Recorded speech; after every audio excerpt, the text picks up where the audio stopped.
প্রিয় দর্শকগণ, আমি একটি মহা শক্তিশালী জৈব সার তৈরি করছি, যা অন্য কোনো সার আর গাছে দিতে হবে না। তার জন্য আমি নিয়েছি 1 বছরের পুরনো ঝুরঝুরে গোবরের সার। এবার এই সারটি আমি চালনি দিয়ে চেলে নিয়েছি।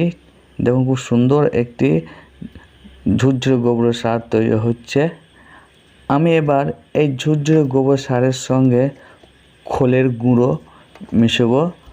আপনারা এরকম 1 বছরের পুরাতন গোবরের সার নিয়ে চালনের সাহায্যে চেলে নিয়ে ঝুরঝুরে করে নেবেন। এবার আমি সরিষার খোল সংগ্রহ করে গ্রাইন্ডার মেশিনের সাহায্যে গুঁড়ো করে নিয়েছি।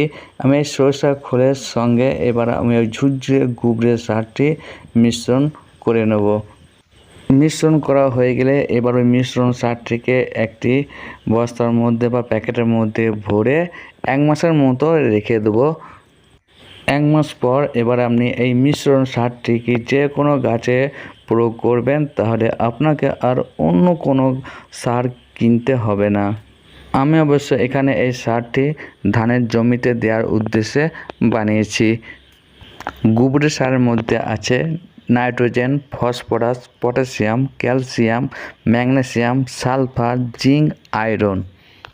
আর সরিষার খোলের মধ্যে আছে nitrogen, phosphorus, potassium, sulphur, calcium, magnesium, iron, zinc, copper. গোবরের সার ও সরিষার খোলের মিশ্রণে যে সারটি তৈরি হইল, তাহলে আপনারা বুঝতে পারছেন যে এটি কত শক্তিশালী সার তৈরি হলো।